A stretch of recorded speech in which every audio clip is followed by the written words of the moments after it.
23 August 2018 शुक्रवार. वेळ रात्री 11:30. राहुल आणि त्याचे 4 मित्र 5 सीटर गाडीने मुंबईकडून चिपळूणला निघाले. मित्राचा बर्थडे सेलिब्रेट करण्यासाठी त्यांनी चिपळूणच्या रिसॉर्टला पार्टी करायचा घाट घातला. राहुल गाडी चालवत होता. थोडी दारू पिल्याने त्यांना नशा चढली होती. ते 4ही जण एन्जॉय करत जोक्स पास करत जात होते. आता खालापूर क्रॉस करून बराच वेळ झाला होता. 90 ते 100च्या स्पीडने ते जात होते. थोड्याच वेळात ते कशेडी घाटाजवळ पोहोचले. ते याआधीही खूप वेळा कशेडी घाटातून गेले होते, त्यामुळे तो घाट त्यांच्यासाठी नवीन नव्हता. पण रात्री घाटातून प्रवास करायची ही त्यांची पहिलीच वेळ. अमावस्या असल्याने सगळीकडे अंधार पसरला होता. त्या रात्री तो घाट खूपच भयानक वाटत होता. मध्येच टिटवीचा आवाज त्यांच्या कानावर पडत होता. रस्त्यावर एकही गाडी दिसत नसल्याने राहुल जरा धक्कूनच गाडी चालवत होता.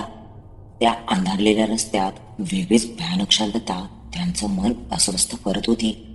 रस्त्याच्या बाजूला असलेली झाडे तोंड वासून आपल्याकडेच बघतायत असा भास होत होता.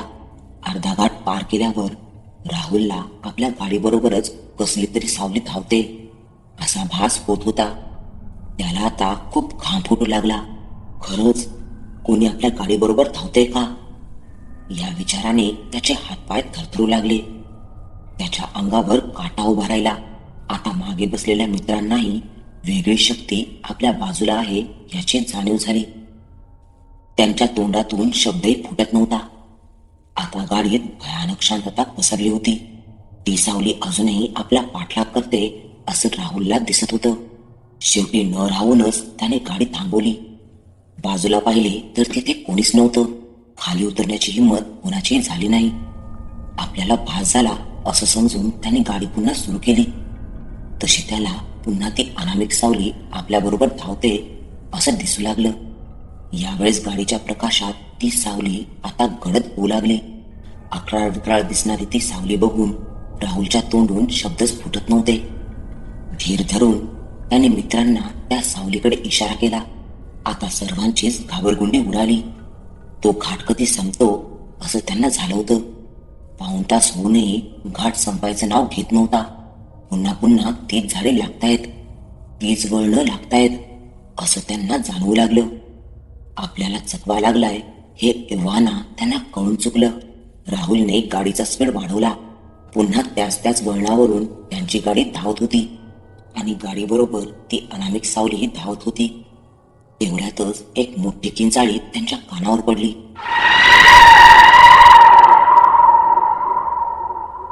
तसा राहुलने घाबरून ब्रेक लावला.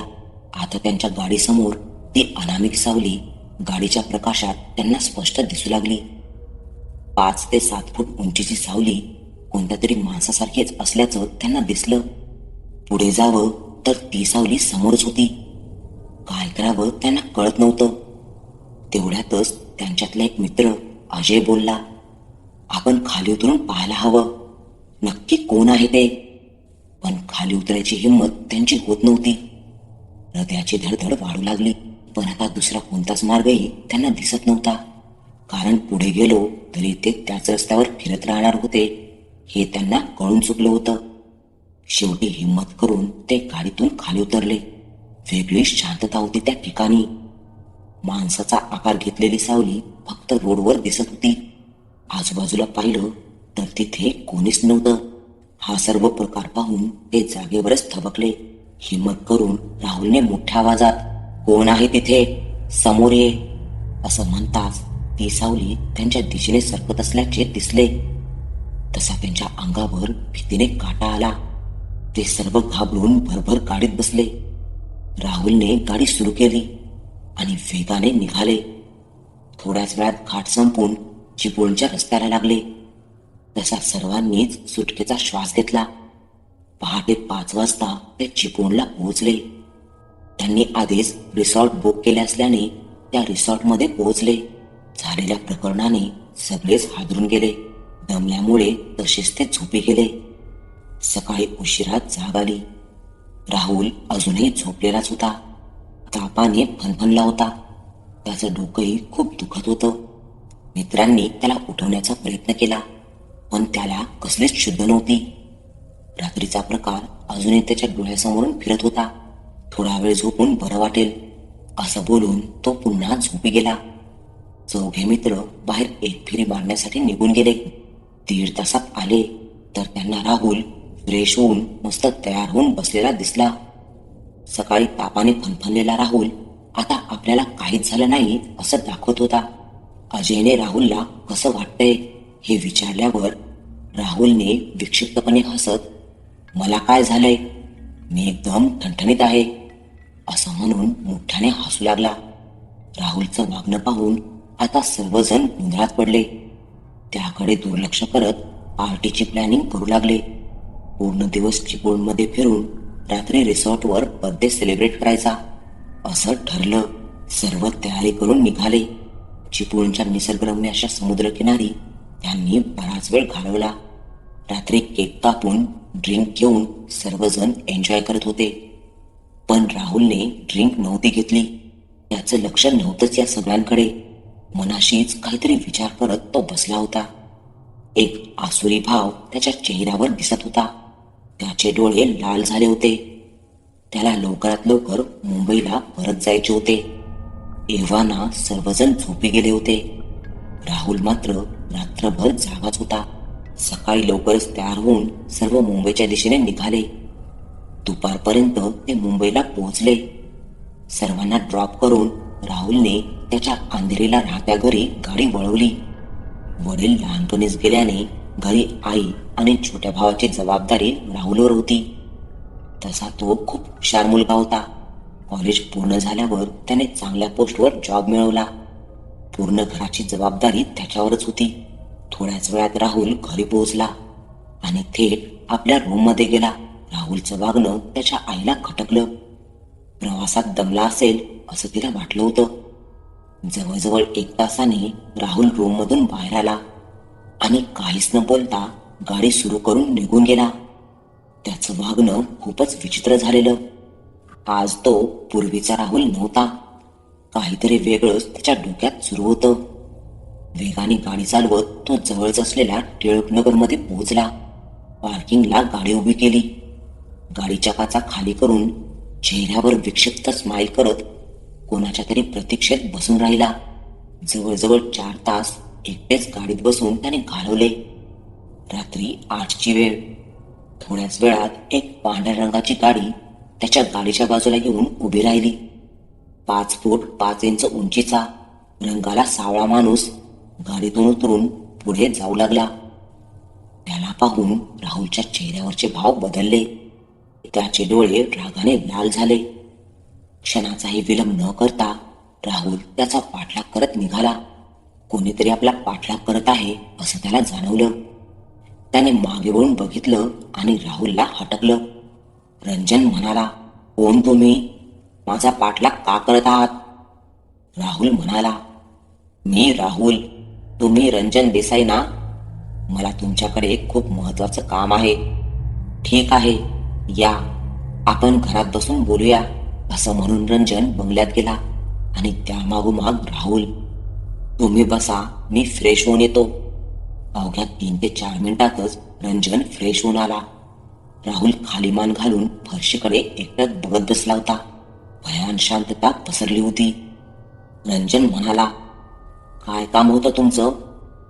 राहुलने रंजनकडे नजर वळवली आणि विक्षिप्तपणे मोठमोठ्याने हसू लागला. पूर्ण बंगल्यात त्याच्या हसण्याचा आवाज पसरला. राहुलचं वागणं पाहून रंजनने रागातच, कोण आहेस तू? असे विचारले. तसं राहुलने त्याच्यावर नजर रोखून पाहिलं आणि बोलायला लागला, विसरलास मला? मी तोच श्रीशांत केलसकर. आणि पाठमोरा होऊन उभा राहून राहुल पुन्हा मोठमोठ्याने हसू लागला. आता रंजनचा थरकाप उडाला. याला कसं श्रीशांत बद्दल माहिती? असा विचार मनात तो करत बोलला. पण श्रीशांत तर? राहुल म्हणाला, 4 वर्षांपूर्वी तू आणि तुझे 3 साथीदार प्रशांत, मंगेश, रोशन, तुम्ही मिळून माझा खून केला. तुम्ही माझा घात केला. मला दारू पाजून कशेडी घाटात नेऊन तुम्ही माझ्या डोक्यावर वार केले. माझी काय चूक होती? मी तडफडत होतो, प्राणांची भीक मागत होतो. तुम्ही तसंच मला घाटातून खाली फेकून दिलं. माझ्या डोक्यातून रक्त येत होतं. मी जिवंत होतो. मला कोणीच मदत केली नाही. कदाचित माझा आवाजही कोणाला गेला नसेल. तिथेच मी माझे प्राण सोडले. काही दिवसांनी माझी बॉडी सडली. त्यावर हजारो किडे झाले. खूप दुर्गंध येत होती. त्यानंतर मी आजपर्यंत भटकतोय माझा बदला घेण्यासाठी. गेल्या 4 वर्षांपासून रोज घाटात कुणीतरी माझी मदत करायला येईल म्हणून मी फिरत होतो. आणि राहुल आला. ती रात्र अमावस्येची होती. त्याने मला हाक मारून बोलावलं. त्यामुळे मला त्याच्या शरीरात शिरता आलं. हो, मी आलोय माझा बदला घेण्यासाठी, असं म्हणत तो जवळा मोठा करत हसू लागला. राहुलच्या डोळ्यात रक्त उतरलं होतं. तो काही बोलणार एवढ्यातच श्रीशांतने त्याचा गळा पकडून त्याला वर उचलले आणि दुसऱ्या क्षणी दूर फेकून दिलं. रंजन समोरच्या भिंतीवर आदळून खाली पडला. त्याच्या डोक्याला जबर मार लागला होता. आता आपली सुटका नाही हे त्याला कळून चुकलं. श्रीशांत आपले दात एकमेकांवर आदळत आवाज करत होता. रंजनच्या तोंडून शब्द फुटत नव्हते. आपला जीव वाचवण्यासाठी तो गयावया करू लागला. माझी यात काही चूक नाहीये, मला माफ कर. ह्या मागचा खरा सूत्रधार मंगेश आहे. त्यानेच आम्हाला त्याच्या प्लॅनमध्ये सहभागी करून घेतलं. श्रीशांतला आता खूपच राग येत होता. माझी काय चूक होती व मला का मारलं? त्याने रोखून रंजनकडे पाहत विचारलं. आज त्याला त्याच्या सर्व प्रश्नांची उत्तरं पाहिजे होती. रंजन थरथर कापत बोलू लागला. 4 वर्षांपूर्वी आपण कॉलेजमध्ये लास्ट इयरला असतानाच तुझं आणि मधूचं प्रेम प्रकरण सुरू होतं. हे मंगेशला समजलं होतं. त्याचं मधूवर आधीपासूनच खूप प्रेम होतं आणि तू मध्ये आलास. त्यानंतर कित्येक दिवस तो एकटाच राहू लागला. मंगेशला हे सहन नाही झालं म्हणून त्याने मैत्रीचा वास्ता देऊन तुझा काटा काढण्यासाठी आम्हाला तयार केलं. रंजनचं बोलणं ऐकून श्रीशांतला मधूची आठवण आली. तिच्या विरहाने तो आणखीनच दुखावला गेला. त्याच्या डोळ्यातून अश्रूऐवजी फक्त रक्त वाहत होतं. तो चवताळून उठला आणि तेवढ्या द्वेषाने बाजूला असलेली मोठी फुलदाणी उचलून त्याने रंजनच्या डोक्यावर मारली. नारळ फोडावा तसा तो त्याच्या डोक्यावर घाव घालत होता. रंजनच्या डोक्यातून रक्ताची धार लागली होती. तो आक्रोश करत जमिनीवर पडला. श्रीशांत अजूनही त्याच्या डोक्यात घाव घालत होता. सगळीकडे रक्तच रक्त झालं होतं. रंजन मेलाय हे कळाल्यावर श्रीशांत त्याच्या बाजूला बसला. वेगळाच आनंद त्याच्या चेहऱ्यावर पसरला. त्याने रंजनचं सांडलेलं रक्त घेऊन आपल्या पूर्ण चेहऱ्याला लावलं. जणू त्याला त्याच्या रक्ताचीच तहान लागली होती. आता श्रीशांतच्या डोक्यात मधूचा विचार सुरू होता. आता त्याला मधूला भेटायचं होतं. तसाच उठून तो घरी परतला. रात्रभर त्याच्या डोळ्यांसमोर फक्त मधूचा चेहरा दिसत होता. 4 वर्षांपूर्वी घडलेलं सर्व फ्लॅशबॅक सारखं त्याच्या डोळ्यासमोर उभं झालं. सकाळी जाग आली तेव्हा राहुल आपल्या खोलीत होता. त्याला काहीच कळत नव्हतं. त्याचं पूर्ण शरीर सुया टोचल्यासारखं झोमत होतं. डोळ्यांची आग होत होती. तो उठून हॉलमध्ये आला. कॉफीचा घोट घेत टीव्हीवर न्यूज पाहत बसला. काल झालेल्या निर्दयी खुनाची बातमी पाहून त्याच्या अंगावर सरकन काटा आला. राहुलने लॅपटॉप ओपन केला. बराच वेळ चाच पडल्यावर फेसबुकमध्ये नकळतच त्याने सर्च बॉक्समध्ये मधू सावंत नाव टाकले. तो आता यांत्रिकपणे हे सर्व करू लागला. मधूची प्रोफाईल पाहू लागला. त्यात तिचं सध्या जॉब करत असलेल्या कंपनीचं नाव दिसलं. श्रीशांतने पूर्णपणेच राहुलच्या शरीरावर ताबा मिळवला होता. दिवसभर तो फक्त मधूचाच विचार करत बसला होता. तिला भेटण्यासाठी खूपच आतुर झाला होता. कॉलेजमध्ये असताना त्याने पहिल्यांदा मधूला पाहिलं आणि पाहता क्षणी तिच्या प्रेमात पडला. मधू खूपच लोभस आणि शांत मुलगी. गौरवर्ण, लांबसडक केस, मध्यम बांधा अशी ही मधूची आणि श्रीशांतची मैत्री झाली आणि त्याचं रूपांतर प्रेमात. मधूचं श्रीशांतवर खूपच प्रेम होतं. पूर्ण दिवस ती त्याचीच काळजी घेत असे. तासनतास हातात हात घेऊन कित्येक स्वप्न त्यांनी रंगवली होती. सगळं श्रीशांतच्या डोळ्यासमोरून जात होतं. त्याच्या डोळ्यात टचकन पाणी आलं. मधूला भेटायची ओढ लागली. संध्याकाळी 5 वाजता छान तयार होऊन मधू ज्या ठिकाणी जॉब करत होती तिथे तो पोहोचला. तिला कधी बघतो असं त्याला झालं होतं. थोड्याच वेळात मधू त्याला दिसली. मधूला पाहून श्रीशांत वेडा झाला. आजही ती तशीच सुंदर आणि लोभस दिसत होती. तो तिच्याकडे पाहतच राहिला. ती त्याच्या समोरून पाठमोर येऊन जाऊ लागली. श्रीशांतने मधूला आवाज दिला. मधू म्हणाली, कोण तुम्ही? तो काहीच बोलला नाही. 1 मिनिट ती त्याच्या डोळ्यातच पाहत राहिली. ते डोळे तिला ओळखीचे वाटत होते. त्याच्या डोळ्यात तिला तेच प्रेम दिसत होतं. श्रीशांतचे डोळे पाण्याने भरले. श्रीशांत म्हणाला, मधू, मी श्रीशांत, तुझा श्री. मधूला स्वतःच्या डोळ्यांवर विश्वासच बसत नव्हता.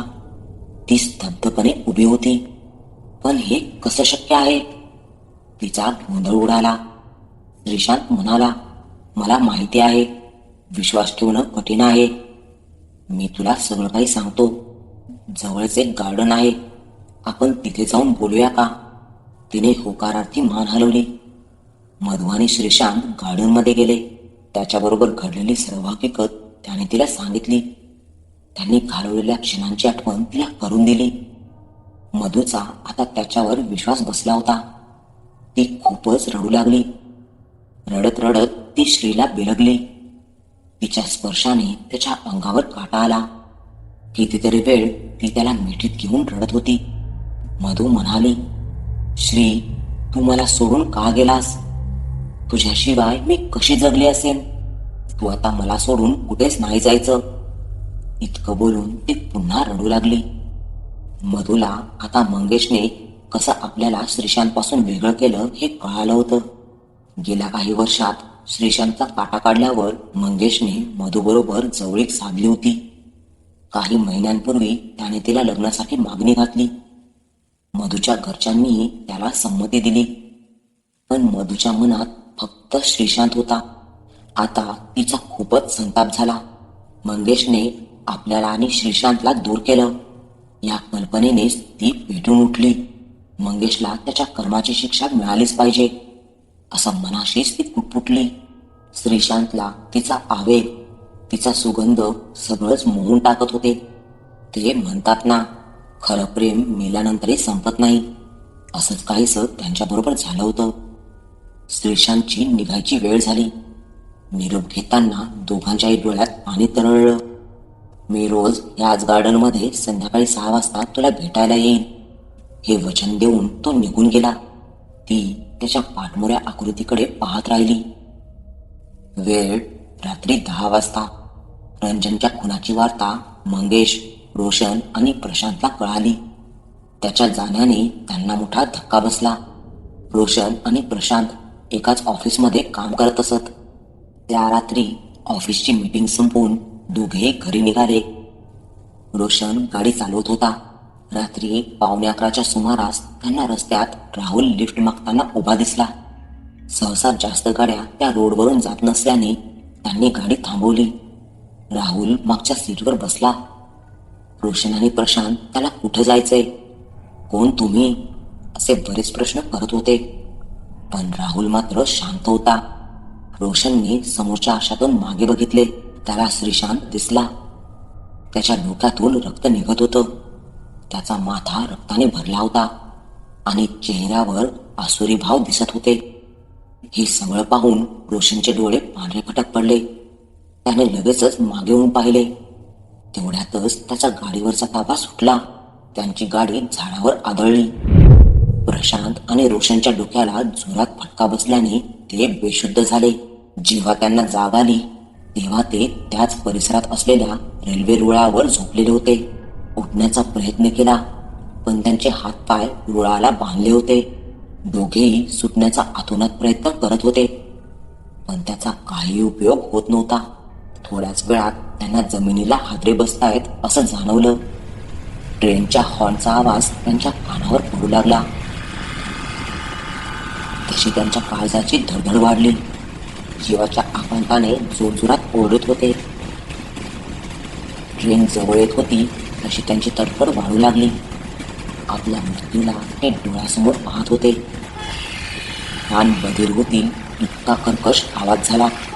डोक्यावर जोरात फटका बसला. डोक्याची कवटी फुटून वेगळी झाली. ते दोघेही ट्रेन खाली चिरडले गेले. त्यांच्या शरीराचे तुकडे तुकडे झाले. रुळावर रक्ताचा सडा पडला. थोड्याच अंतरावर उभं राहून श्रीशांत सगळं पाहत होता.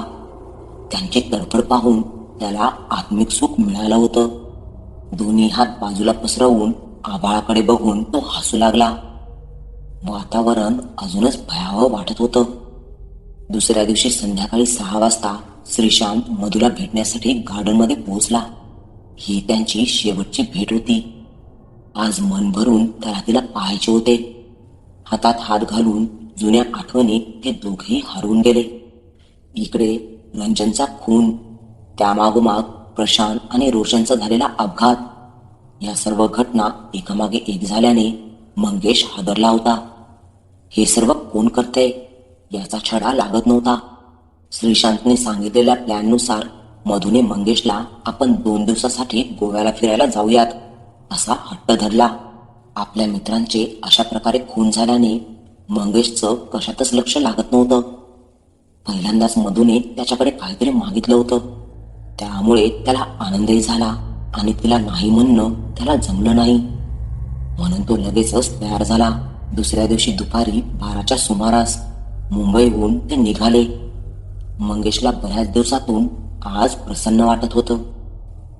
मधूबरोबर एकांतात वेळ घालू या विचाराने त्याच्या पोटात फुलपाखरं उडत होती. दुपारी हॉटेलमध्ये जेवण करून ते पुढे निघाले. रात्री 12च्या सुमारास ते एक कशेरी घाटात पोहोचले. मंगेशला खूप अस्वस्थ वाटत होतं. मधू शांत बसून होती. ती शांतता त्याला खात होती. थोड्याच वेळात ज्या ठिकाणी श्रीशांतचा खून केलेला त्याच ठिकाणी त्यांची गाडी मध्येच बंद पडली. त्याने गाडी सुरू करण्याचा खूप प्रयत्न केला, पण गाडी काही सुरू होत नव्हती. मधू सगळं बघत शांत बसली होती. तिच्याकडे त्याने पाहिलं तर तिची नजर त्याला अस्वस्थ करू लागली. तिची नजर चोरत तो गाडीतून खाली उतरला. त्या ठिकाणी अमानवीय शक्ती आपल्या बाजूला असल्याचा त्याला भास झाला. त्याच्या कपाळावर घामाचे थेंब जमा झाले. एवढ्या रात्री कोणाची मदत मिळेल असं वाटतही नव्हतं. पुन्हा गाडी सुरू करून बघावी म्हणून तो मागे फिरला, पण गाडीचा दरवाजा ओपन होत नव्हता. त्याची हालत खूपच खराब झाली. त्याची अवस्था बघून मधू मनोमन हसत होती.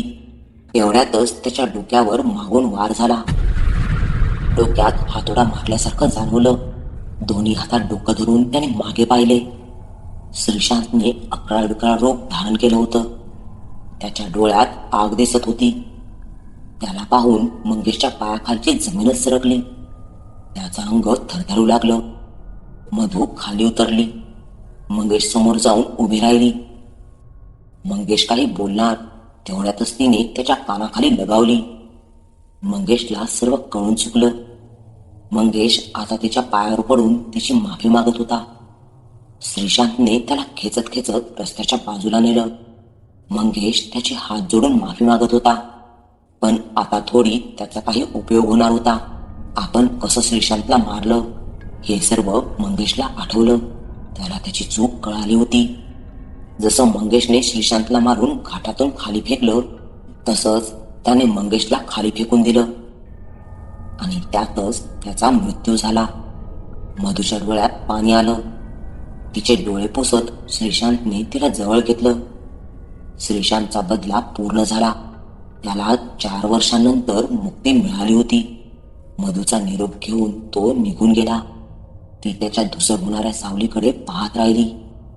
मधू आजही रोज संध्याकाळी गार्डनमध्ये श्रीशांतची वाट बघत बसते.